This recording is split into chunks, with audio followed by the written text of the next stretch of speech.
Lanjut ke acara selanjutnya yaitu pengajian inti yang akan dibawakan oleh Gus Bial Imaroh selaku pengasuh Masjid Sejuta Santri. Kepada Gus Bial Imaroh, waktu dan tempat kami persilahkan. A'udzubillahi minasyaitonirrajim. Bismillahirrahmanirrahim. Assalamualaikum warahmatullahi wabarakatuh. Innal hamdalillah nahmaduhu wa nasta'inuhu wa nastaghfiruh wa na'udzu billahi min shururi anfusina wa min sayyiati a'malina may yahdihillahu fala mudilla lahu wa may yudlil fala hadiyalah. Asyhadu an la ilaha illallah wahdahu la syarika lah wa asyhadu anna Muhammadan abduhu wa rasuluh la nabiyya wa la rasula ba'dah. Rabbi shrah li sadri wa yassir li amri wa hlul 'uqdatam min lisani yafqahu qawli. Bismillahirrahmanirrahim. La yadurru ma'asmihi syai'un fil ardi wala fis sama'i wa huwa samiul alim. Rabbi anzilni munzalan mubarakan wa anta khairul munzilin. Rabbi zidni ilma warzuqni fahma. Amin. Alhamdulillah, pada pagi hari ini meskipun dilanda mati listrik di tempat saya, insya Allah kita senantiasa selalu diberikan nikmat dan anugerah berupa kesehatan, berupa ketenangan, berupa pikiran yang lapang. Mari kita panjatkan puji syukur atas semua yang Allah berikan kepada kita semua, baik yang kita sadari maupun yang enggak kita sadari. Tak lupa sholawat, salam, salam, semoga selalu tercurahkan kepada guru besar kita semua, yaitu Nabi Muhammad Sallallahu Alaihi Wasallam, yang kita selalu nantikan syafaatnya di yaumul akhir nanti. Amin ya rabbal alamin. Pada pagi hari ini kita akan ketemu dengan salah satu sahabat Nabi yang cukup terkenal, mungkin hampir semua orang tahu. Dan kita semuanya tahu dari berbagai macam riwayatnya. Beliau sudah melewatkan ribuan hadis, atau mungkin puluhan ribu mungkin ya, karena saking banyaknya. Karena beliau begitu dekat dengan Nabi Muhammad, makanya hampir ya ribuan yang telah beliau riwayatkan. Dan beliau terkenal sebagai seorang qori. Suaranya lembut, suaranya bagus, meskipun memiliki keterbatasan fisik. Nah, siapa beliau? Beliau adalah Abdullah bin Mas'ud. Beliau adalah seorang qori yang memiliki suara yang lembut. Nah, beliau ini adalah salah satu sahabat Nabi Muhammad yang hampir dikira keluarganya. Hampir dikira keluarganya. Karena memang saking dekatnya, apa-apa selalu sama beliau. Selalu sama beliau. Karena memang begitu dekatnya. Sampai dikira keluarga. Nah, ini adalah CV-nya beliau. Jadi memiliki nama lengkap Abdullah bin Mas'ud bin Ghafil al-Huzali. Abdullah bin Mas'ud bin Ghafil al-Huzali. Julukannya adalah Abu Abdurrahman dari suku Huzail yang bersekutu dengan Bani Zuhrah dari Quraisy. Lahirnya di Makkah sekitar tahun 594 Masehi. Lebih muda 10 tahun dari Rasulullah. Jadi selisihnya nggak banyak sekali. Nggak kayak Ali, nggak kayak Salman Al-Farisi, gitu ya. Mudah, cukup mudah.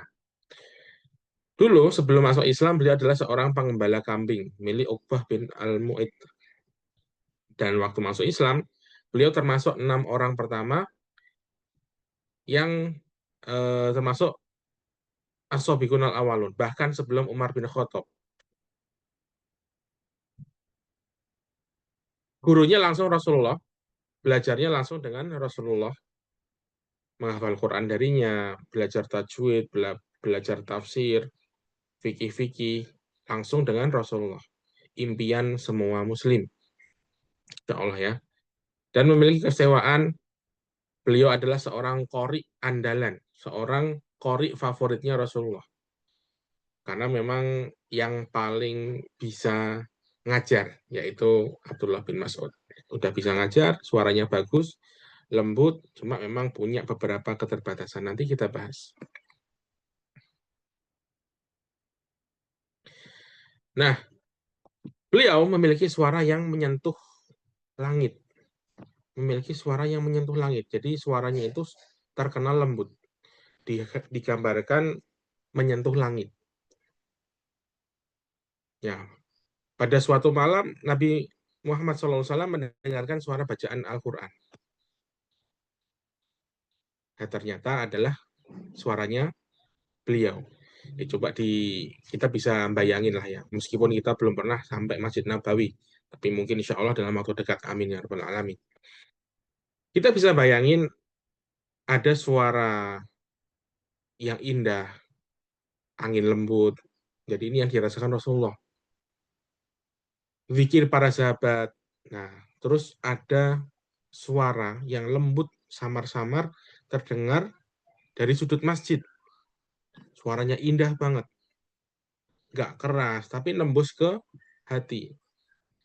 Beliau beliau senyum, ini suaranya siapa? Kalian dengar nggak? Ini suaranya siapa? Terus ada yang nyetok, oh itu Ibnu Mas'ud. Ya Rasulullah. Namanya Abdullah bin Mas'ud. Tubuhnya kecil, tapi suaranya lembut banget. Suaranya enak banget. Lalu Nabi Muhammad bersabda di kejadian ini. Barang siapa ingin membaca Al-Quran seperti saat diturunkan, bacalah seperti bacaan Ibnu Mas'ud. Hadis riwayat Ahmad. Digambarkan bahwa kayak mendekati sempurna bacaannya. Karena memang begitu indah, begitu fasih, begitu suaranya bagus, maka dijadikan standar sama Nabi Muhammad. Pokoknya kalau yang mau belajar Al-Quran seperti saat diturunkan, ya, belajarnya sama Ibnu Mas'ud. Sampai dibuat statement seperti itu sama Rasulullah. Karena memang saking indahnya beliau membaca Al-Quran. Beliau dulunya adalah seorang penggembala kambing. Sangat jujur. Seorang penggembala kambing yang jujur. Jadi sebelum memeluk Islam, beliau seorang penggembala kambing. Sebelum dikenal dunia, sebelum menjadi perawi hadis, sebelum jadi seorang qori, sebelum jadi seorang guru ngaji, beliau seorang penggembala kambing di Mekah. Ya bayarannya nggak banyak karena hanya mengembala beberapa ekor saja ya. Hidupnya sederhana, tapi sangat jujur. Beliau terkenal jujur. Nah, ada sebuah kisah yang mungkin pernah didengar teman-teman juga. Suatu hari, Nabi dan Abu Bakar lewat gitu ya, lewat minta kehausan, minta susu di antara kambing-kambing yang digembala. Ini Abu Bakar sama Nabi Muhammad. Jadi di waktu itu kehausan lagi perjalanan di padang pasir ya, tapi lagi ada gembala kambing yang sedang menggembala kambing-kambingnya. Terus karena kehausan, mintalah beliau-beliau berdua ini minta kepada seseorang. Nah, seseorang ini adalah Ibnu Mas'ud yang saat itu masih jadi penggembala kambing. Ketika beliau minta, hei, wahai penggembala kambing, bolehkah aku minta sedikit air susu dari kambing-kambingmu? Beliau, Ibnu Mas'ud menjawab, tapi kambing ini bukan punyaku. Aku harus izin dulu. Gitu. Dijawab dengan ramah. Nah, dari situ beliau menilai, wah ini orangnya jujur banget ini. Padahal mungkin kalau dia bisa mengizinkan, kita bisa bayar, misalnya. Ya. Jujur banget. Terus Nabi minta izin. Baiklah kalau begitu, gimana kalau aku minta dari kambing yang belum pernah keluar air susunya, belum pernah disusui, masih kecil, yang nggak mungkin keluar air susunya. Terus ya sudah nggak apa-apa kalau itu, karena itu nggak keluar apa-apa dan bahkan nggak mungkin keluar juga. Tapi Nabi Muhammad yang memiliki banyak karomah, beliau berdoa pada Allah, dengan seizin Allah, kambing itu bisa mengeluarkan air susu. Nah, di momen itu, Ibnu Mas'ud langsung kepincut. Wah, ini bukan sembarang beliau ini. Bukan sembarang orang nih. Kayaknya perlu aku cari tahu lebih lanjut. Akhirnya, dia mempelajari Islam. Yang mana akhirnya beliau memeluk agama Islam. Nah, beliau termasuk 6 orang pertama yang masuk Islam, yang belajarnya langsung dari Rasulullah. Waktu itu dakwahnya sedang masih proses diam-diam. Masanya masih diam-diam, nggak terang-terangan. Nah, tapi di momen yang diam-diam dakwahnya itu, bayangin Ibnu Mas'ud berani untuk dakwah terang-terangan. Taruhannya nyawa. Tapi dia nggak ragu. Dia datang ke rumah Arkom. Syahadat di depan Rasulullah. Banyak orang tahu. Langsung belajar ayat pertama yang turun. Nah, sejak masuk Islam ini, beliau nggak pernah absen. Beliau nggak pernah lepas dari Nabi Muhammad. Pokoknya kalau ada majelisnya Rasulullah, pasti ikut. Di luar jam kerja, ada majelis Rasulullah, pasti ikut. Kecuali saat kerja ya, karena beliau masih awal-awal masih menggembala kambing. Rasulullah kemana, beliau ikut. Kalau Rasulullah lagi nongkrong, dia duduk di sampingnya. Nah, ini perlu diketahui teman-teman juga ya. Rasulullah itu bukan orang yang kaku, nggak saklek, nggak seperti mungkin orang-orang gambaran kita itu mungkin kayak kiai-kiai yang sepuh, yang kaku, yang nggak mau guyon sama sekali, nggak ada bercanda-bercandanya, itu nggak seperti itu. Jadi Rasulullah itu kalau lewat di depan orang, lagi ada orang duduk-duduk, lagi nongkrong, lagi bareng ngobrol, itu beliau berhenti dulu, ikut nongkrong. Lagi pada ngapain nih? Gimana kerjaanmu, bro? Nah, kayak gitu Rasulullah. Jadi Rasulullah nggak kaku, nggak sebayangan kita tuh kayak orang yang sangat kaku, tapi nggak seperti itu. Nah, ini salah satunya. Rasulullah nongkrong di mana, Ibnu Mas'ud ikut. Rasulullah nongkrong di mana, Ibnu Mas'ud ikut. Kalau Nabi duduk, dia ikut duduk-duduk. Jadi seolah-olah setelah masuk Islam ini kayak lengket banget, karena memang orang yang harus dilengketin ya Nabi Muhammad ini. Gitu ya. Nah, ini salah satu kelemahan beliau. Tubuhnya kecil, pendek, kurus. Jadi nggak ada ototnya. Ini diceritakan di berbagai macam riwayatnya. Beliau memiliki tubuh yang kecil, kurus, tidak bertenaga, tetapi value-nya sangat tinggi. Orangnya pintar, jujur, suaranya bagus, dan amanah. Ini yang paling mahal. Pada suatu hari, ada momen di mana para sahabat Nabi Muhammad, ini termasuk bullying, tapi ya namanya juga manusia ya, tidak berlepas dari salah. Pernah menertawakan betis Ibnu Mas'ud yang sangat kecil, kayak biting, kayak lidi gitu. Jadi waktu itu, Ibnu Mas'ud lagi manjat pohon. Betisnya kecil banget dan kelihatan, jadi kelihatan mungkin jubahnya tersingkap atau gimana. Betisnya kelihatan dan itu sangat kecil. Beberapa orang spontan tertawa, ya mungkin kecil banget, mungkin jadi kayak, ini orang cebol, orang kecil banget tapi bisa manjat pohon. Tapi langsung ditegur sama Rasulullah. Jadi dari zaman dulu banget bullying itu udah dilarang. Bukan zaman sekarang aja, Rasulullah itu melarang bullying. Ya, langsung ditegur. Kalian kalian ngetawain kakinya, serius nih gitu. Rasulullah bilang kayak gitu dengan bahasa gaulnya ya. Ini kalian serius ngetawain kakinya? Demi Allah, kedua betis Ibnu Mas'ud lebih berat dari sisi Allah daripada Gunung Uhud. Hadis riwayat Ahmad. Jadi waktu itu dibully sama sahabat-sahabat yang lain. Langsung ditegur sama Rasulullah. Ini kecil gini tapi lebih berat dari gunung Uhud. Awas loh, hati-hati kalian. Jadi Nabi Muhammad langsung menegur orang-orang yang membuli tadi. Jangan ngeremehin loh. Ini jago ini anak orang ini tuh. Itu. Dilarang bullying sejak dulu. Jadi nggak zaman sekarang aja. Rasulullah sejak zaman dulu sudah kenal, sudah ada apa namanya bullying, tapi ya langsung ditegur sama Rasulullah. Dan memang sahabat-sahabat Nabi Muhammad itu berbagai macam bentuknya, berbagai macam sifatnya. Salah satunya banyak yang pembuli, ada yang tukang prank. Nah, nanti kita akan cerita sampai sana ya. Ya, ada Nuaim, Nuaim namanya, nanti kita akan cerita. Ada yang tukang prank, ada yang jual ngeprank sahabatnya, jual jadi budak dan lain sebagainya. Gitu. Nah, ini salah satunya bullying ini juga ya mirip-mirip kita lah gitu. Suka bercanda tapi bercandanya sering kelewatan. Gitu ya.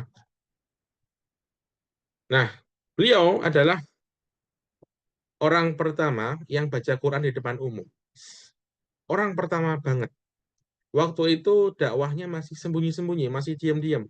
Tetapi udah berani dakwah di depan umum.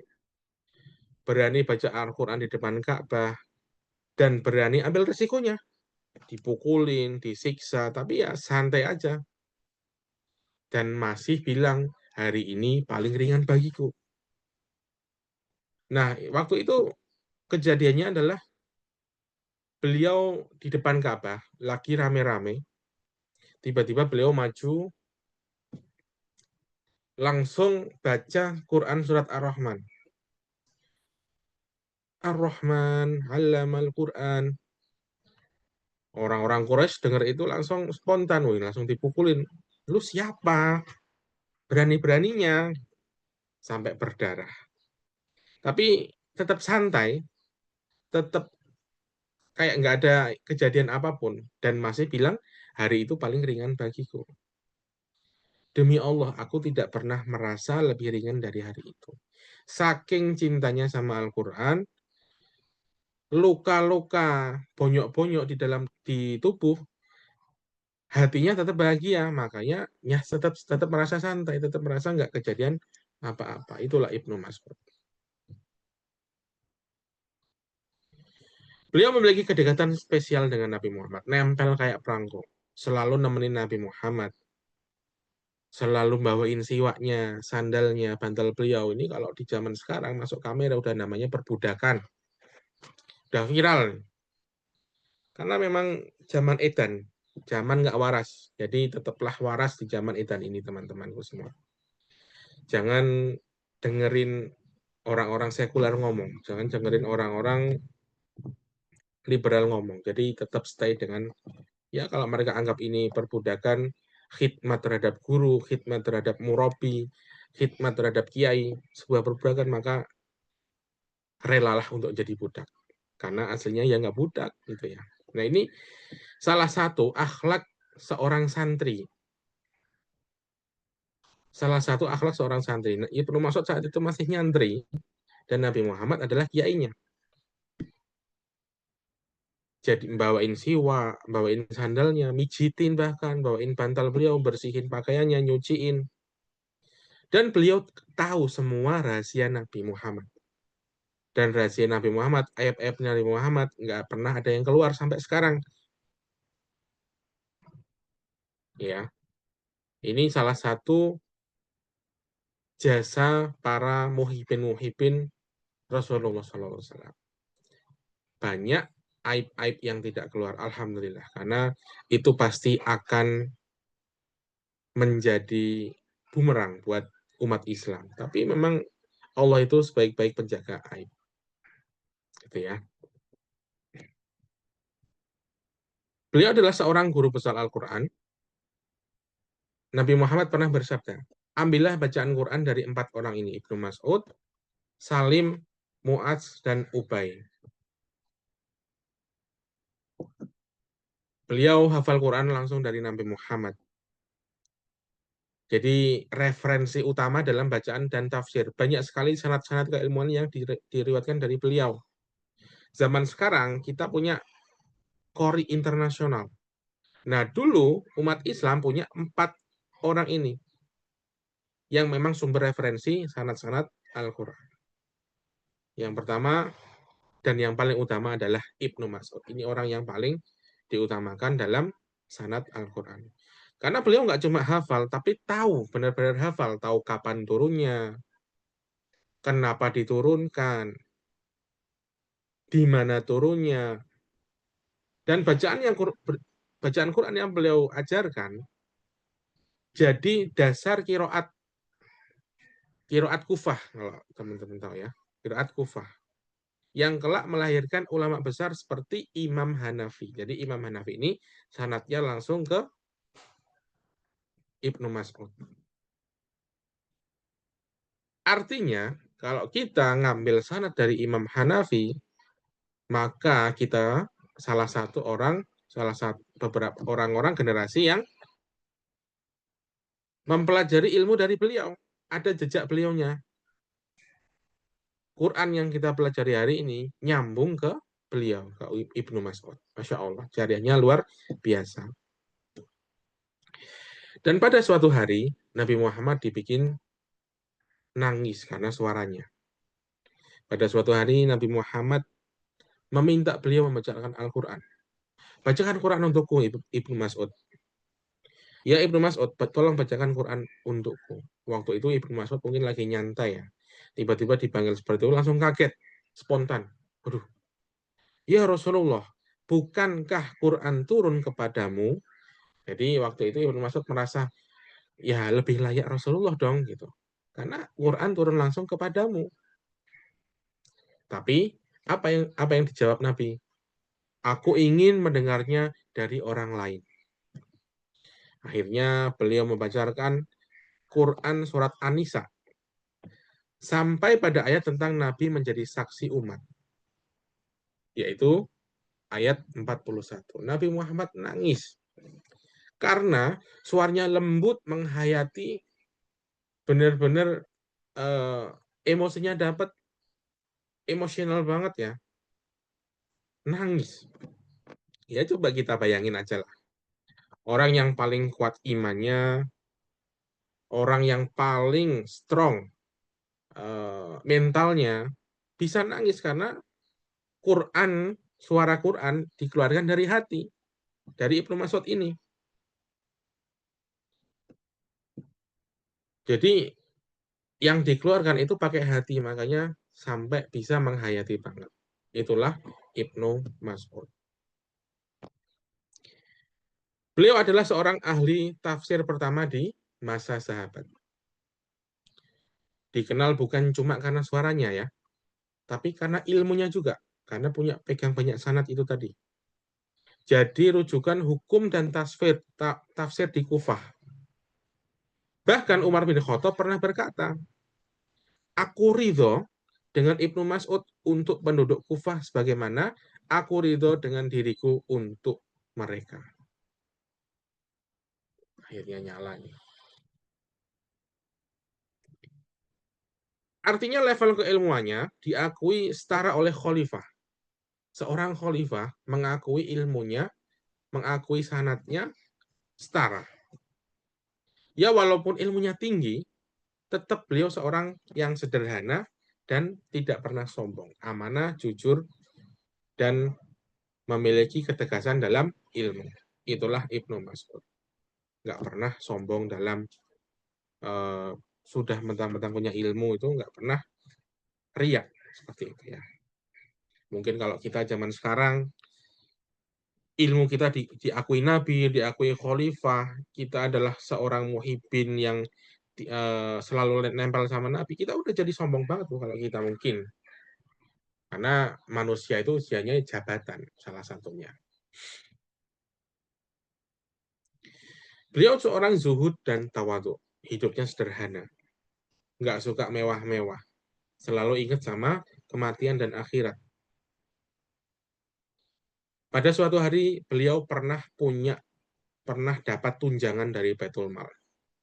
Baitul Mal itu yang ngumpulin amal-amal ya. Waktu itu Baitul Mal lagi apa namanya, lagi rame, lagi ngomset banyak banget karena sudah ada masuk zakat yang cukup banyak. Nah, suatu hari beliau dapat tunjangan dari Baitul Mal. Tapi nolak. Nolaknya kenapa ya? Karena saya merasa cukup. Katanya, gimana katanya? Aku ingin bertemu Allah tanpa membawa beban dunia. Waktu itu beliau sakit menjelang wafat. Ada Utsman bin Affan datang, jenguk dan nawari bantuan. Ya Ibnu Mas'ud, antum ini butuh bantuan. Tak bantu ya? Nggak apa-apa. Ini ada sedikit uang buat beli obat-obatan, buat beli herbal, buat beli makanan. Karena beliau kan setelah masuk Islam kan nggak ini ya, nggak kerja lagi. Setelah benar-benar serius, setelah benar-benar jadi muhibin ya hanya jadi pegawai gitu istilahnya. Karena kalau zaman dulu memang ada beberapa orang yang nggak berbisnis, beberapa sahabat yang nggak berbisnis dan mereka full jadi pegawai. Salah satunya seorang khalifah yaitu Ali. Ali itu dia nggak bisnis karena nggak pintar dagang, nggak pintar bisnis. Beliau pintarnya cuma tarung, berantem sama mimpin. Akhirnya beliau full kerja jadi seorang pimpinan, jadi seorang khalifah. Maka beliau hidupnya dari gaji. Nah, salah satunya adalah dari Ibnu Mas'ud ini juga seorang muhibin yang digaji setelah tidak bekerja dari gembala kambing. Nah, suatu hari karena sakit, beliau sudah nggak bisa digaji lagi. Akhirnya ditawarin bantuan, tapi beliau nolak. Nolaknya karena takut mau mati, tapi malah bawa beban dunia. Aku tidak butuh, wahai Amirul Mukminin. Aku ingin bertemu Robku dengan hati yang tenang. Nah, yang perlu kita ketahui, zuhud itu bukan berarti nggak kaya. Zuhud itu bukan berarti anti kaya, nggak mau bisnis. Bukan. Tapi hatinya nggak terikat sama yang namanya dunia. Ini pelajaran penting buat kita semua. Yang mungkin selama ini kita kenal kata zuhud. Zuhud itu kucel. Zuhud itu bau. Zuhud itu nggak kerja. Zuhud itu full zikir, full ibadah, full sholat. Enggak. Zuhud itu nggak terikat sama dunia. Itulah zuhud. Kalau versinya dari kitab Ta'limul Muta'alim, zuhud adalah menghindari hal yang samar, menghindari hal yang abu-abu, menghindari khilafiyah, menghindari hal-hal subhat. Itulah zuhud. Dari versi uh, kitab Ta'limul Muta'alim. Begitu ya. Nah, beliau juga mewariskan generasi Al-Quran sampai kita sekarang. Murid-muridnya melahirkan ulama di Kufah. Rantai keilmuannya terus sampai ke imam-imam besar dan sampai kita sekarang ini. Mungkin dari guru-guru kita pernah memperlihatkan sanad. Atau mungkin antum-antum semua di sini punya sanad. Gitu ya. Nah, sanad ini nyambung langsung ke ulama-ulama besar dan nyambung langsung ke Rasulullah. Salah satunya lewat juga dari Ibnu Mas'ud ini. Jadi warisannya itu bukan harta, karena memang beliau nggak punya harta. Karena orang kerja ya. Bukan harta, tapi ilmu. Ini jauh lebih mulia daripada warisan harta. Dari Ibnu Mas'ud lahir generasi Al-Quran di Kufah. Ada Al-Qamah, ada Aswad, Ibrahim An-Nakhai. Dari mereka turun ke para tabi'in. Salah satunya Imam Hanafi. Bacaan yang kita baca hari ini itu DNA-nya, ruhnya itu dari Ibnu Mas'ud salah satunya. Masya Allah. Jariahnya banyak banget. Nah, beliau wafat di tahun 32 Hijriah di Madinah. Dimakamkan di Baqi. Yang mengimami sholat adalah Utsman bin Affan. Wafat dengan tenang, nggak membawa hutang, ditawarin bantuan nggak mau, udahlah, ngapain sih sudah bentar lagi kok ini, aku nggak mau membawa beban, bilangnya seperti itu.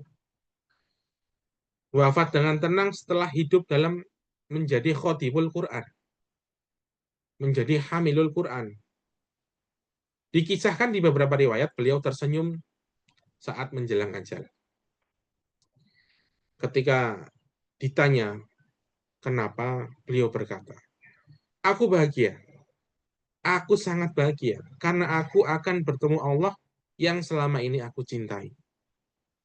Jadi kalau orang sudah mepet, orang kalau sudah beriman, cinta sama Rasulullah, orang kalau sudah sangat-sangat tebel imannya, ketika ditanya mau wafat, bentar saya tutup jendela dulu.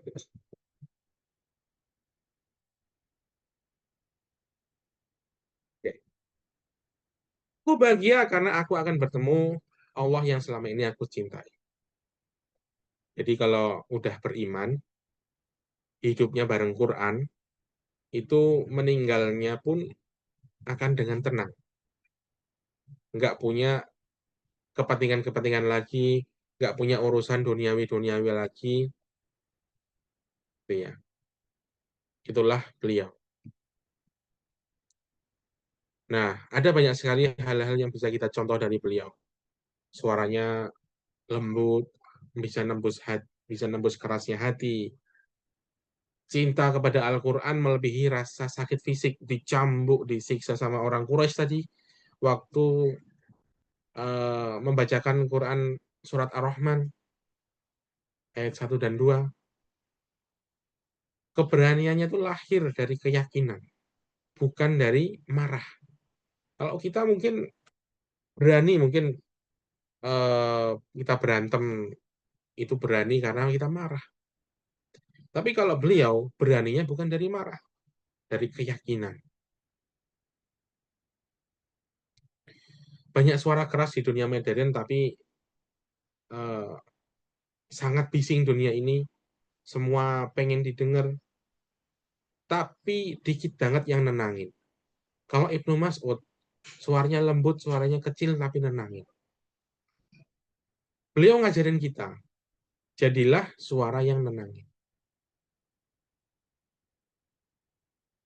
Nggak yang penuh dengan amarah, nggak yang keras suaranya, nggak yang menyakiti, nggak yang membuli, tapi jadi suara yang menyenangkan, suara yang menenangkan. Seperti Ibnu Mas'ud ini. Gitu ya. Beliau adalah orang yang sangat perlu kita contoh. Ditutup, ditutup, ditutup, ditutup, ditutup. Itu nyanyi tolong. Ya, masih ya. Tubuhnya kecil, tapi sejarah mencatat beliau adalah orang yang besar. Penuh dengan teladan. Banyak sekali hal yang bisa kita teladani. Hatinya lembut, tapi imannya kuat. Dan semoga kita semua bisa mencontoh dari beliau, dari mindsetnya, dari kejujurannya, dari keteguhannya, dari keilmuannya, dari otaknya. Mungkin ada yang mirip dengan kita. Mungkin kita sering dibully, mungkin kita sering dilecehkan, sering dicemooh, sering direndahkan. Tapi Allah pasti memberikan kita sesuatu untuk menaikkan derajat kita. Allah kasih bonus dari semua kekurangan yang kita punya untuk naikin derajat kita. Salah satunya Ibnu Mas'ud ini. Dikasih fisik yang kecil, dikasih fisik yang kurus, nggak bisa bertanding di medan perang, ya nggak apa-apa. Karena kalau di medan perang, beliau pasti kalah. Tapi di sini beliau punya jasa yang banyak banget di bidang keilmuan, terutama di sanad Al-Quran. Barakallahu fikum, mungkin itu aja yang bisa saya sampaikan di pagi hari ini. Semoga bisa dipahami, semoga bisa diambil hikmahnya, dan semoga kisah ini menyerap di hati kita, dan kita semua bisa mencontoh semua hal baik dari beliau, Ibnu Mas'ud radhiyallahu anhu. Cukup sekian, terima kasih. Mari kita tentukan bacaan hamdalah dan kafaratul majelis. Alhamdulillahirabbil alamin. Subhanakallahumma wa bihamdika asyhadu an la ilaha illa anta astaghfiruka wa atubu ilaik. Assalamualaikum warahmatullahi wabarakatuh.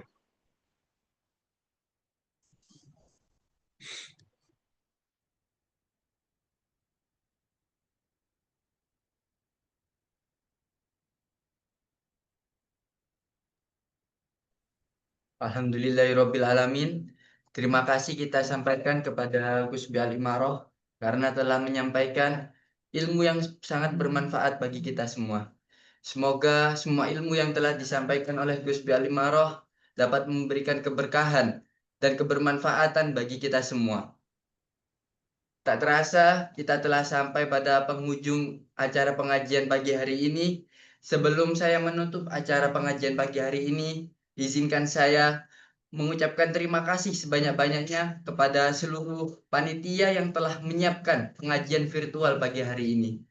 Dan saya ingin mengucapkan terima kasih sebesar-besarnya kepada seluruh peserta yang telah menyempatkan waktunya untuk mengikuti kajian virtual pagi hari ini dari awal hingga akhir.